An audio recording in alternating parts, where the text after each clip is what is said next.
오늘 주신 하나님의 말씀 베드로전서 5장입니다. 6절부터 11절까지 교독하시고 마지막 절 합독합니다. 베드로전서 5장 6절 제가 먼저 읽습니다. 그러므로 하나님의 능하신 손 아래에서 겸손하라. 때가 되면 너희를 높이시리라. 너희 염려를 다 주께 맡기라. 이는 주가 너희를 돌보시리라. 건신하라. 깨어라. 너희 대적마귀가 우는 사자같이 두루 다니며 삼킬 자를 찾나니 너희는 운전을 굳건하게 하여 그를 대적하라. 이는 세상에 있는 너희 분별도 엄밀하게 모든 은이 하나님 곧 그리스도 안에서 너희를 부르사 자기의 영원한 영광에 들어가게 하시니가 잠깐 고난을 당한 너희를 친히 온전하게 하시며 굳건하게 하시며 강하게 하시며 털을 견고하게 하시리라. 같이 읽습니다. 권능이 세세토록 영원 그에게 있을지어다. 아멘. 이것은 하나님의 말씀입니다. 자, 요즘 세상은 점점 복잡해지고 마음 둘 곳은 점점 줄어드는 시대에 살아가고 있고, 우리의 삶에는 복잡한 세상살이만큼 여러 가지 문제들이 우리를 괴롭힙니다. 나이가 들면서 점점 건강의 문제가 우리에게 큰 염려로 자리 잡고, 나이가 들수록 우리의 후손들, 자손들의 문제가 우리를 짓누르고 있습니다. 또 어떤 이는 경제적인 문제로, 또 어떤 이들은 인간관계의 갈등으로, 어떤 이들은 미래에 대한 불안으로 염려가 끊이지 않고 우리 마음을 누르고 있습니다. 오늘 본문에서 사도 베드로는 지금 고난을 받고 있는 성도들에게 매우 실제적이고 강력한 말씀으로 권면합니다. 오늘 말씀을 통해서 우리의 삶에 주시는 하나님의 크신 은혜를 함께 나누고자 합니다. 오늘 말씀의 중심 주제는 아주 명쾌합니다. 6절에 보니까 하나님이 능하신 손 아래에서 어떡하라? 겸손하라. 두 번째 7절에 너희 염려를 다 어떻게 하라? 주께 맡기라. 8절 9절에 건신하여 깨어라. 9절에 보면 너희 믿음을 굳건하게 하여 마귀를 대적하라. 이렇게 권면합니다. 세상은 우리에게 더 실력이 있으라, 더 능력이 있으라, 더 인정받으라, 더 성공해라, 더 높은 자리에 가라, 더 권력을 가져서 더 강해지라라고 말합니다. 그런데 오늘 본문의 성경 말씀은 반대로 이야기합니다. 낮아지라, 겸손하라, 하나님의 손 아래에 있으라라고 말씀합니다. 왜 하나님은 우리에게 겸손을 요구하실까요? 겸손한 자에게 하나님은 은혜를 주시고 때가 되면 높여주시기 때문입니다. 본문 6절에 하나님의 능하신 손 아래에서 겸손하라. 때가 되면 너희를 높이시리라. 여기서 중요한 표현이 하나님의 능하신 손 아래에서입니다. 겸손은 단순히 내가 입을 다물고 조용히 있거나 말을 적게 하는 것이 겸손이 아닙니다. 진정한 겸손은 하나님의 주권을 인정하는 태도입니다. 그리고 내 삶의 모든 것이 하나님의 손 안에 있음을 고백하는 것입니다. 사람은 내 능력으로 성공하려 하고 내 계획대로 살아 스스로 높아지려 하지만, 그러나 성도는 잘 압니다. 내 생명도, 내 시간도, 내 미래도, 내 운명도 하나님의 손 안에 달려있다는 것을 잘 압니다. 그래서 겸손한 성도는 이렇게 고백합니다.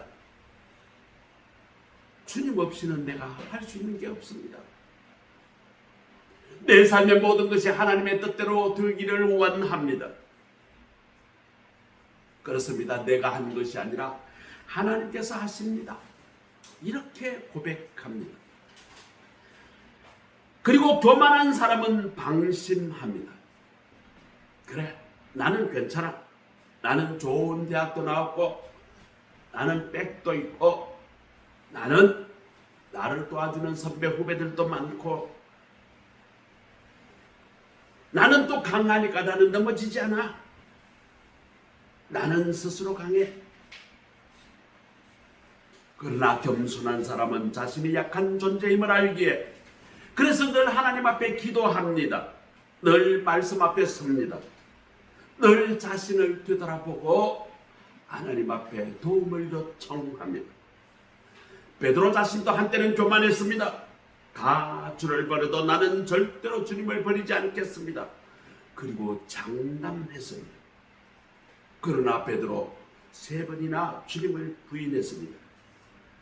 그 실패 후에 베드로는 배웠습니다. 사람은 강해서가 아니라 하나님 붙들어 주셔야 제대로 설 수 있다는 것을 깨닫게 됩니다. 오늘 우리 모두는 깨어있으라, 방심하지 말라, 하나님을 의지하라, 이 말씀을 듣고 마음에 새기시기를 바랍니다. 그리고 본문은 분명히 약속합니다. 때가 되면 너희를 높이시리라. 세상은 스스로 높아지려 경쟁합니다. 그러나 성도는 하나님께서 나를 높여주실 때까지를 기다립니다. 하나님이 높이신 것은 단순한 지위 상승만을 의미하지 않습니다.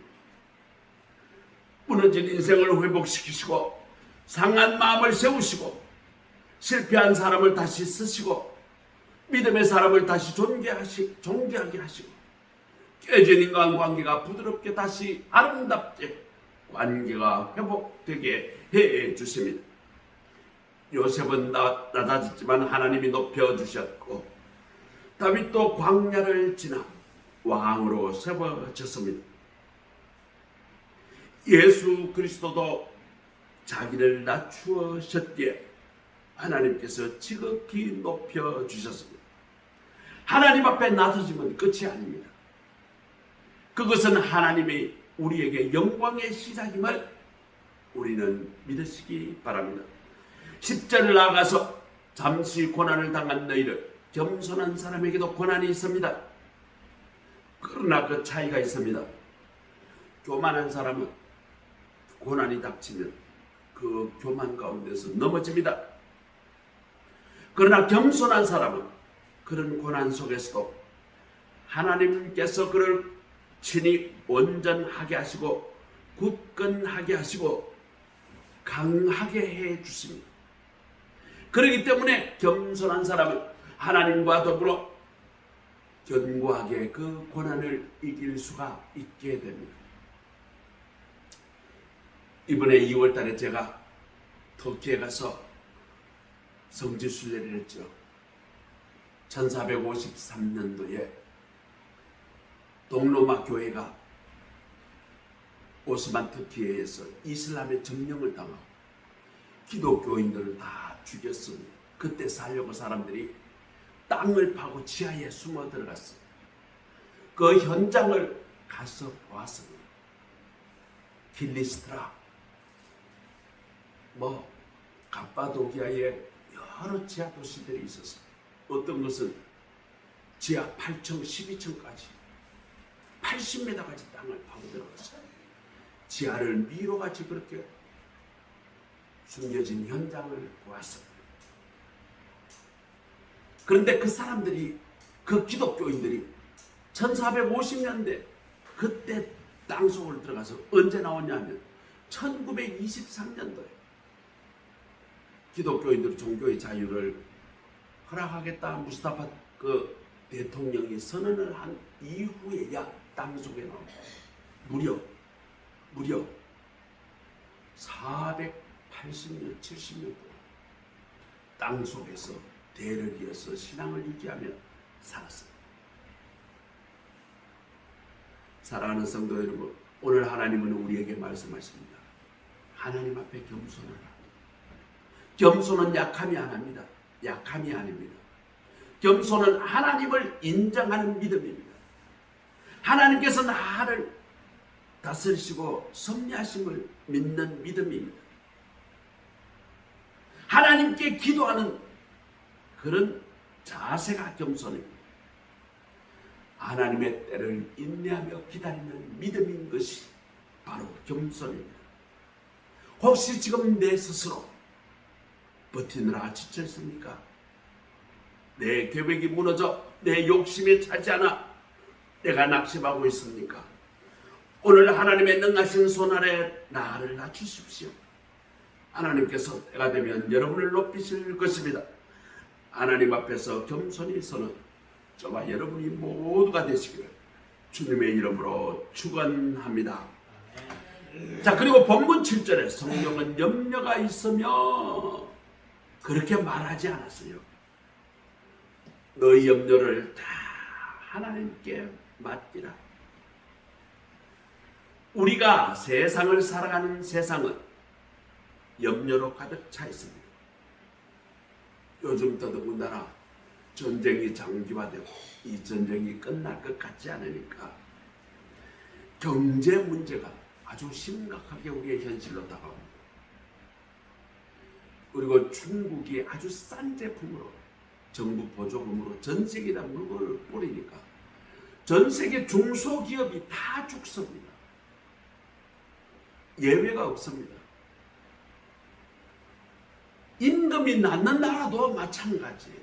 우리나라는 더더군다나 저 영등포 가리봉동에 예전에 그 많았던 그 중소기업들이 지금 다 텅텅 비었습니다. 영등포, 구로동, 가리봉동의 그 많은 중소기업들 지금 다 문을 닫았어요. 가게가 텅텅 비었어요. 경제 문제가 보통 심각한 것이 아닙니다.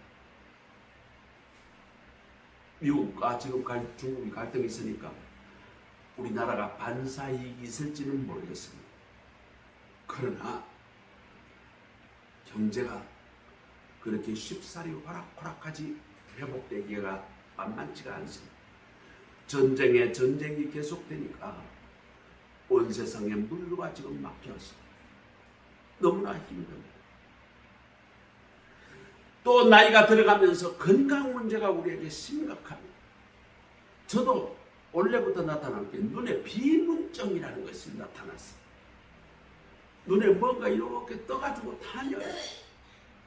작년까지 없었는데 원래부터 갑자기 날파리 같은 것이 눈안 속에 아래 가면 여름이 내려오고 눈을 위로 올리면 위로 올라가고 안과에 가서 정밀 검진 받으니까 나이가 들어서 생기는 비문증이라고 합니다. 전혀 예상을 못해요. 아이고 저는 뭐 눈 건강 특히 치아 건강을 자신했는데 나이가 드니까 건강 문제가 우리에게 심각하게 다가옵니다. 또 자녀 문제가 있습니다. 또 인간 관계의 갈등이 있습니다. 예상하지 못한 사고들이 우리를 마음을 흔들어 놓습니다. 어떤 사람은 겉으로 보기에는 참 세상 근심이 없을 것처럼 보입니다. 그런데 그 마음 속에는 근심과 걱정 속에 수많은 염려와 싸우고 있는 사람이 얼마나 많은지 모릅니다. 그런 우리에게 오늘 하나님은 분명하게 말씀한 너희 염려를 모두 다 주께 맡기라. 이는 그가 너희를 돌보심이라. 이 염려는 우리가 연약하기 때문에 나타나는 현상입니다. 우리는요 미래를 알 수가 없어요. 그리고 어떤 사건 사고가 있으면 그것을 내 마음대로 통제할 수가 없습니다. 그리고 내일 일이 내 마음대로 할 수 없으니까 어떻게 될지 예측하기 어렵습니다. 내가 열심히 하지만 또 경쟁사가 더 잘해서 내보다 나아질 수도 있고 우리가 잘 만들지만 다른 나라가 또 더 잘 만들 수도 있어요. 어떻게 될지 예측하기 어렵습니다. 그래서 사람들은 자연스럽게 걱정하고 또 걱정합니다. 그러나 중요한 것은 우리에게 걱정이 없는 것이 아니라 그 걱정과 염려를 생겼을 때 우리가 어떻게 하느냐입니다. 그 염려와 걱정을 어디로 가져가느냐 하는 것입니다. 세상 사람들은 걱정과 염려가 쌓이면 뭐를 풉니까? 주로 술로 풉니다. 어떤 사람은 막 속상하게 술을 퍼마시고, 어떤 사람은요 근심과 걱정을 생기면 폭력을 피우고, 그리고 어떤 사람은 화를 냅니다. 죄 없는 가족에게 화를 내고, 죄 없는 직장의 부하 직원들 나보다 약하니까 거기다 화를 풀어요. 어떤 사람은요 근심과 염려가 있으면 포기합니다. 아무것도 하기 싫다. 다 손 놓고 포기해버립니다. 또 어떤 사람은 염려와 검증이 재미만 쉴 새 없이 그걸 다른 사람에게 이야기하는 사람이 있어요. 그러나 성도는요 그런 근심과 염려를 생기면 하나님께로 갖고 가는 사람이 성도예요. 하나님 앞에 울며 기도합니다. 그래서 7절 너희 염려를 다 주께 맡기라. 우리는 종종 이렇게 생각합니다. 아이고 이런 사소한 문제는 뭐 굳이 하나님 앞에 기도할 거 뭐 있나? 내가 해결해야지. 하나님이 전 세계 모든 사람들의 소원 다 들어주시는데 아이고 내같이 이런 사소한 문제 하나님 그거 들어줄 그 여유나 있겠나? 뭐 이런 문제 하나님 앞에 기도해도 될까? 그러나 오늘 본문에서 하나님은 말씀하십니다. 너희 모든 문제를 다 하나님께 맡기라. 다 맡기라는 것입니다. 작은 고민, 큰 고민할 것 없이 다 맡기라는 것입니다. 영적인 문제만 맡기는 것이 아니라 우리의 자녀 문제, 우리의 생활의 문제, 내 작은 문제, 모든 문제 다 맡기라고 하려는 것입니다. 오늘 우리 모두는 우리의 마음속에 있는 작은 모든 근심, 심지어 이름도 모를 불안까지 모두 다 하나님께 맡기시는 우리 모두가 되시기를 간절히 소원합니다. 자, 나가서 본문은 계속해서 이는 그가 너희를 돌보심이라 라고 말합니다. 우리가 염려를 맡길 수 있는 근거는 하나님께서 전능하시기도 하시지만 하나님이 우리를 사랑하시고 돌보시기 때문입니다. 예수 그리스도께서도 수고하고 무거운 짐진 자들아 다 내게로 오라라고 말씀하셨습니다. 하나님은 우리의 짐을 외면하지 않으십니다. 성도 여러분, 하나님은 우리의 이름을 아시고 우리의 상황을 아시고 지금 또 돌보고 계심을 확신하시기 바랍니다. 그리고 이어서 본문 8, 9절에서 근신하여 깨어라 믿음을 굳건하게 하여 그를 대적하라. 염려를 맡긴다는 것은 무책임하게 사는 것이 아닙니다. 아무것도 하지 않고 손 놓고 있는 것이 아닙니다. 우리 모두는 염려와 결과를 하나님께 맡기되 오히려 더 깨어 기도해야 합니다. 그리고 믿음으로 내게 주어진 일을 최선을 다하고 충실히 살아가는 것입니다. 그 결과와 그 하는 모든 일들은 하나님께 맡기는 겁니다. 10절에 잠깐 고난을 당한 너희를 친히 온전하게 하시며 굳건하게 하시며 강하게 하시며 터를 견고하게 하시리라고 말씀합니다. 염려를 하나님 앞에 맡겼다고 기도했다고 다 해결되지 않습니다. 바로 즉시 해결하면야 얼마나 좋겠습니까? 때로는 내 세대에 해결되지 않는 문제도 있습니다. 심지어 그것이 100년 이상 가는 수도 있습니다. 그러나 분명한 것은 믿음의 우리를 하나님께서 친히 붙드시사 상한 마음을 고쳐주시고 흔들리는 믿음을 세워주시고 약한 영혼을 강하게 하시고 무너진 삶을 다시 틀을 다시 세워주시는 그것은 분명합니다. 우리가 맡긴 짐은 결코 헛되이 떨어지지 아니하고 하나님의 손에 안전하게 놓입니다. 하나님은 맡긴 자를 끝까지 붙드심을 우리는 믿어야 합니다. 사랑하는 성도 여러분, 오늘 하나님은 우리에게 명령이자 초청을 하십니다. 모든 염려를, 작은 염려까지 다 하나님께 맡기라. 조금만 맡기지 말고 모두 다 전부 맡기십시오. 겉으로 드러나는 문제만 맡기지 말고 숨겨진 내 마음의 상처까지 다 맡기십시오. 큰 짐만 맡기지 마시고 작은 근심, 내 속에 있는 작은 것까지 다 하나님 앞에 기도하며 맡기십시오. 혹시 지금 무거운 짐을 혼자 지고 있습니까? 잠 못 이루는 걱정이 있습니까? 아무에게도 말 못하는 근심이 있습니까? 지금 이 시간 예배의 이 순간에 하나님께 맡기십시오. 하나님께 기도하십시오. 눈물로 기도하며 맡기십시오. 믿고 맡기십시오. 그리고 하나님께서 해결해 주심을 믿고 평안을 누리시기 바랍니다. 우리 모든 염려를 맡아주시는 하나님께 영광을 돌리시는 우리 모두가 되시기를 간절히 소원합니다. 세 번째로는 우리는 영적으로 깨어 마귀를 대적해야 합니다. 오늘 우리는 혼란스럽게 빠르게 변하고 있는 시대를 살아가고 있습니다. 오늘날 시대는 겉으로는 매우 풍요롭습니다. 이제 인공지능이 나와서 더 편리한 세대가 온다고 합니다. 공장의 힘든 일, 복잡한 일도 이제는 로봇가 다 하는 시대가 왔다고 합니다. 지금 삼성전자요, 보통 아닙니다. 로보틱스인가? 어마어마한 로봇 회사를 샀어요. 그걸 말이죠. 그 어려운 반도체 공장에 지금 넣어서 사람 대신 생산을 하는데, 현대자동차는 미국의 보스턴 다이내믹스라는 세계 최고의 로봇 회사를 샀어요. 그리고 미국의 알라바마에 새로 공장을 짓는데 거기에다가 근로자 대신 로봇으로 자동차를 만드는 그 공장에 로봇을 대거 투입을 한다고 합니다. 현대조선도요, 배를 만드는데 로봇가 배를 만든대요. 용접도 하고 페인트도 칠하고 그래요.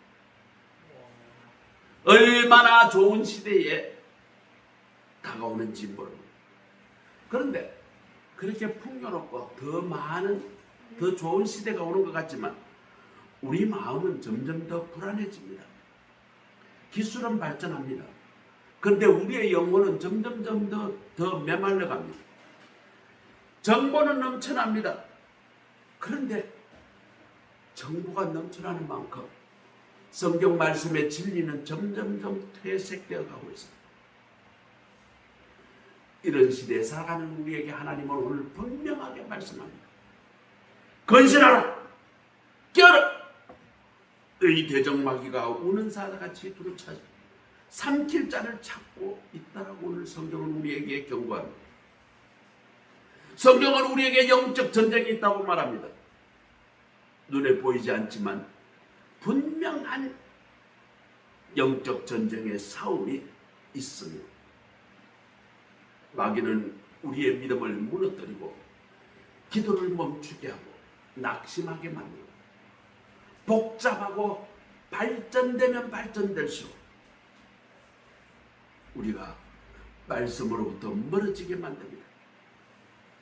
특별히 말씀에 무관심하고 영적으로 무감각한 사람, 영적으로 잠든 사람은 사탄 마귀는 노리고 있습니다. 기도하지 않는 사람 마귀는 노립니다. 말씀을 멀리하는 사람 마귀는 노립니다. 죄에 무감각한 사람 마귀는 노립니다. 예배가 참으로 하나님을 만나는 그 시간이 아니라 습관화된 사람, 예배에 하나님의 말씀이 귀에 전혀 들어오지 않고 예배에 내 감각이 전혀 사라진 그런 사람에게 마귀는 공격을 합니다. 세상 염려와 걱정에 사로잡힌 사람, 그런 사람에게 마귀는 공격을 합니다. 이런 상태에 있는 사람을 영적으로 잠든 상태다. 도둑은 깨어있는 집에는 들어오지 않습니다. 무방비 잠든 집에서 도둑이 잘 듭니다. 사자는 깨어있어서 똘똘 뭉쳐있는 집단을 공격하지 않습니다. 무방비로 혼자 떨어져서 무리에서 떨어져가지고 유유작적 긴장을 놓고 있는 그런 짐승을 노려가서 단박에 잡아먹습니다. 오늘 우리 모두는 영적으로 잠들면 위험하기 때문에 영적으로 깨어 있기를 소원합니다. 그리고 본문 8절에 근신하라. 근신하라는 말은 정신을 차리라. 근신하라는 말은 또 절제하라. 정신 차려 절제하라는 말입니다.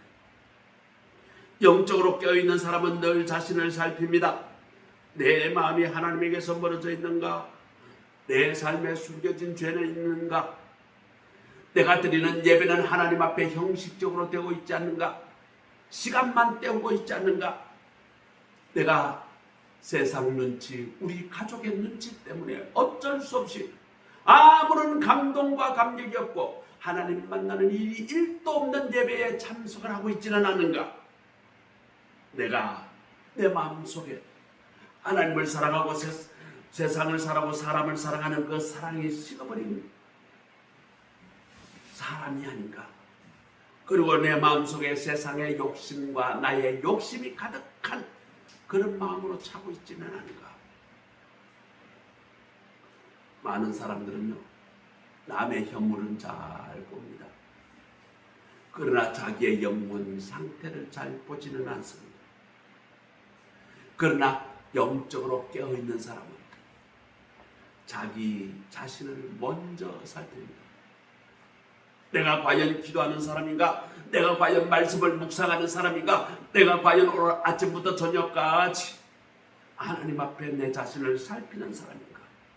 영적으로 깨어있는 사람은 자기 자신의 상태부터 먼저 살핍니다. 베드로도 한때 나는 절대로 넘어지지 않는다 장담했습니다. 그러나 스스로 강하다고 믿던 그는 한 방에 무너집니다. 예수 그리스도를 바로 십자가에 달리시기 직전에 3번이나 부인합니다. 그리고 도망갔습니다. 그 실패 후에 그는 깨달았습니다. 사람은요, 내 능력, 내 자신감으로 사는 것이 아니라 하나님 은혜 가운데 서고 하나님의 은혜로 살아간다는 사실을 깨달아야 합니다.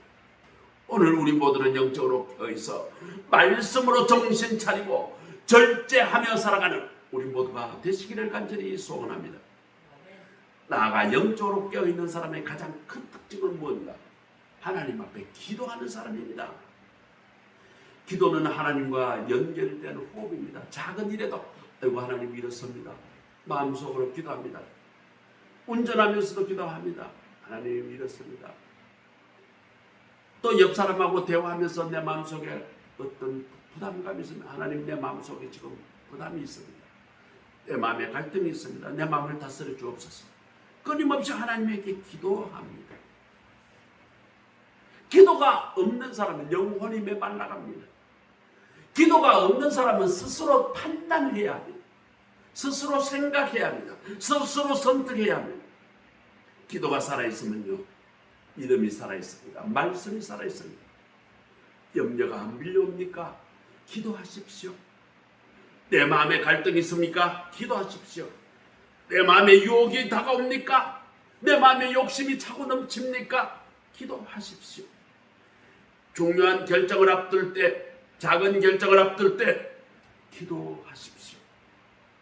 내 마음에 낙심이 찾아옵니까? 내 마음에 근심, 걱정으로 가득 차게 됩니까? 기도하십시오. 기도는 문제를 없애는 마술이 아닙니다.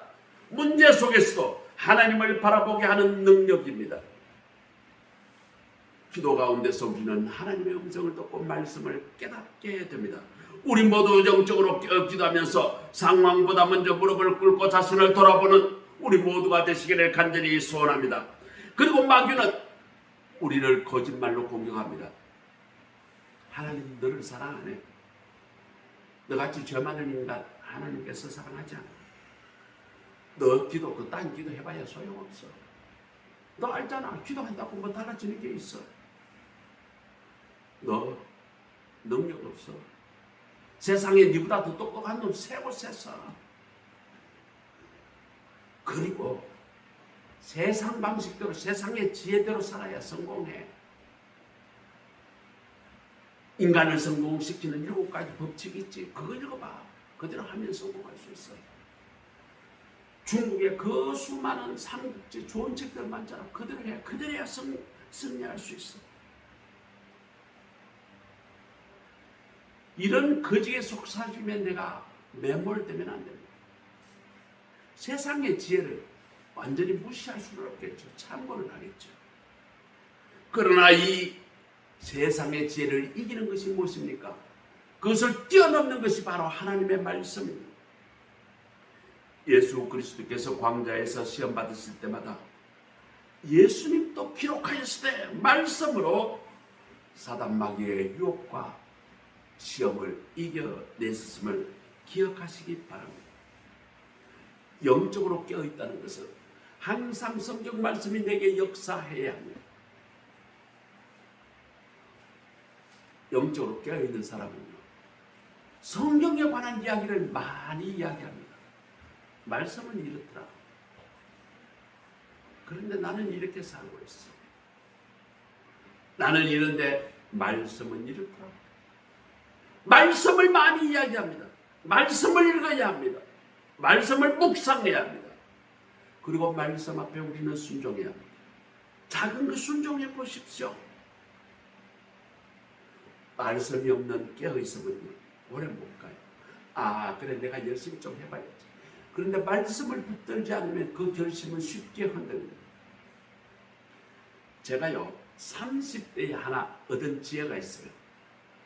그게 뭔가, 어느 날 하나님께서 남을 높이라 섬기라 그런 말씀, 제가 30대 초반에 나를 깨달았어요. 하나님께서 나를 남을 높이며 남을 섬기며 남을 칭찬하며 하나님께서 나를 높여주시리라. 이 설교 말씀을 듣는데 제가 눈이 번쩍 뜨었어요. 결혼하기 전이에요. 그래서요 그때부터요 제가 하기 시작한 게 뭔가, 남을 칭찬하기. 그것이 언제 생각? 결혼하기 직전에 제가 설교 말씀을 듣고 그 말씀을 실천해 봐야 되겠다. 그래서 만나는 사람마다 칭찬하기 시작했어요. 칭찬하기 시작. 그랬더니요 나를 싫어했던 사람이 나를 다 좋아하더라고. 나를 비난했던 사람들이 그 비난의 목소리가 사라졌어요.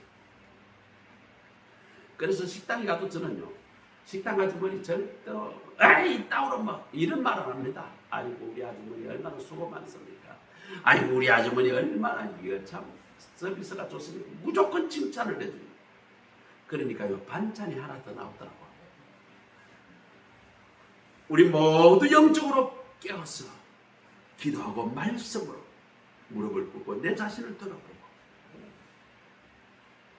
우리 모두 사탄 마귀의 말씀으로 이겨내는 우리 모두가 되시기 바랍니다. 그리고 본문 10절에 잠깐 고난당한 너희를 친히 온전하게 하시며 굳건하게 하시며 강하게 하시며 들을 견고하게 하시리라. 우리가 영적으로 깨어있는 삶은요 피곤한 삶이 아닙니다. 어떤 사람은 이야기합니다. 아이고 말씀대로 그렇게 살면 얼마나 피곤하냐. 피곤하지 않습니다. 오히려 하나님이 함께 하시는 삶이기 때문에 오히려 기쁩니다. 즐겁습니다. 세상이 흔들려도 하나님이 붙들어 주십니다. 시험이 와도 하나님이 함께 해주심을 믿기 때문에 내 마음이 흔들리지 않습니다. 심지어 내게 고난이 닥칠지라도 하나님이 끝내 나를 승리해 주실 것을 믿기 때문에 그 고난이 지나가는 과정으로 생각되었습니다.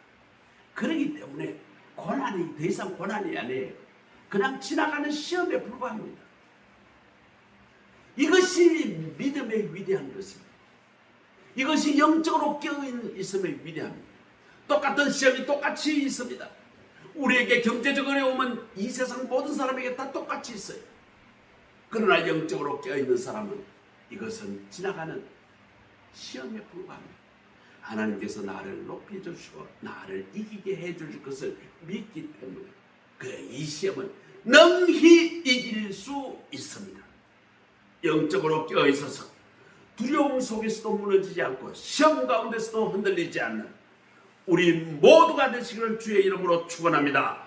다니엘은 바벨론 포로로 끌려갔죠. 그럼에도 불구하고 믿음을 잃지 않았습니다. 왕의 음식으로 자신을 더럽히지 않았고 나라에 금지령이 내려졌음에도 세상 사람이 보든 안 보든 늘 하나님께 기도했습니다. 그것 때문에요. 박해를 받죠. 그것 때문에 사자굴에 던져지죠. 그러나 하나님은 사자들의 입을 막으셔서 다니엘은 털끝 하나 다치지 않았습니다. 영적으로 깨어있는 사람, 환경이 무섭습니까? 하나님의 그 무관심이 무섭습니까? 영적으로 깨어있는 사람은 하나님이 내게 무관심하는 그것이 제일 두려워요. 하나님이 무관심하는 건 뭘까요? 내가 하나님에게 멀어질 때 하나님은 무관심하게 됩니다. 하나님과 관계가 끊어집니다. 내가 기도하지 않게 되고 내가 하나님을 사랑하지 않게 되면 하나님은 나와 관계가 떨어지기 때문에, 멀어지기 때문에 믿음의 사람은 하나님이 나와 함께 떨어지는 것이 이것이 두렵습니다. 세상의 두려움은 더 이상 두려움이 되지 않기 때문입니다. 종교개혁 시기에 존 번연이 믿음을 지킨다는 이유로 감옥에 갇혔습니다. 존 번연 긴 수간 생활 동안 낙심할 수 있었지만 그는 감방에 있어서 늘 기도와 말씀으로 깨어 있었습니다. 그 감옥에서 쓴 책이 바로 철로 역정입니다. 이 책이 얼마나 위대한지 성경 다음으로 이 세상에서 많이 번역되어서 팔렸습니다. 환경이 어려워도 영적으로 깨어있으면 하나님은 그 자리를 사명의 자리로 만들어 주십니다. 오늘 사랑하는 성도 여러분, 하나님은 오늘 우리에게 말씀하십니다. 하나님 앞에 겸손하라. 너희 염려를 모두 다, 작은 염려, 큰 염려 전부 다 하나님께 다 맡기라. 그리고 영적으로 깨어 있어라. 오늘 하나님은 우리에게 말씀하십니다. 우리의 영혼이 무뎌져 있습니까? 예배의 감격이 사라졌습니까? 우리의 기도가 멈췄습니까? 내가 마음 가운데 말씀의 기둥이 무너졌습니까? 다시 일어서십시오. 하나님 앞에 눈을 뜨십시오. 영적으로 깨어있는 우리 모두가 되시기를 간절히 소원하며 그렇게 되시기를 주님의 이름으로 축복합니다. 나같이 기도합니다. 사랑과 은혜가 풍성하신 아버지 하나님, 오늘 베드로전서 말씀을 통해 영적으로 깨어있으라, 겸손하라, 염려를 다 주께 맡기라. 오늘 주님의 음성을 듣게 하시니 감사합니다. 세상의 분주함과 염려 속에서 우리는 영원히 잠들어가고 우리의 믿음이 무너지고 기도가 식은 모습을 지금 돌아보게 하시니 감사합니다. 주님은 우리를 불쌍히 여겨 주옵시고 우리를 다시 깨워 주옵소서. 성령께서 우리의 심령을 흔들어 주시고 메마른 영혼 위에 새 은혜를 부어 주시옵소서. 무너진 기도의 지단 다시 세워지게 하시고 잠든 믿음이 깨어나게 하옵소서. 우리의 대적 우는 사자같이 두루삼키며 삼킬 자를 찾는다고 하셨사오니 주님 우리를 지켜주시고 시험에 빠지지 않게 하시고 죄의 유혹에 넘어가지 않게 하시고 낙심과 절망의 생각에 붙들리지 않게 하여 주시옵소서. 주님 우리 가정이 영적으로 깨어있게 하옵소서. 부모가 먼저 깨어 기도하게 하시고 말씀을 읽게 하시고 자녀들이 믿음 안에서 자라게 하시며 가정마다 예배가 살아나게 하옵소서. 온 가족이 함께 주님을 바라보고 하나님 중심의 삶을 살게 하옵소서. 고난의 가운데 있는 성도들을 붙들어 주시옵소서. 병든 자에게 치유를, 낙심한 자에게 위로를, 눈물 흘리는 자에게 소망을 주시고, 경제적으로 어려운 자에게 공급하심의 은혜가 넘치도록 베풀어 주시옵소서. 잠깐 고난을 당한 자에게 침이 온전하게 하시고, 굳건하게 하시고, 강하게 하시고, 털을 견고하게 하여 주옵소서. 오늘 말씀을 듣고 끝나는 자가 아니라 말씀대로 살아가게 하옵소서. 모든 권능과 영광이 세세 무수무도록 하나님께 있사오며 우리를 끝까지 붙드시는 예수 그리스도의 이름으로 기도드립니다. 아멘. 찬송가 543장입니다. 543장.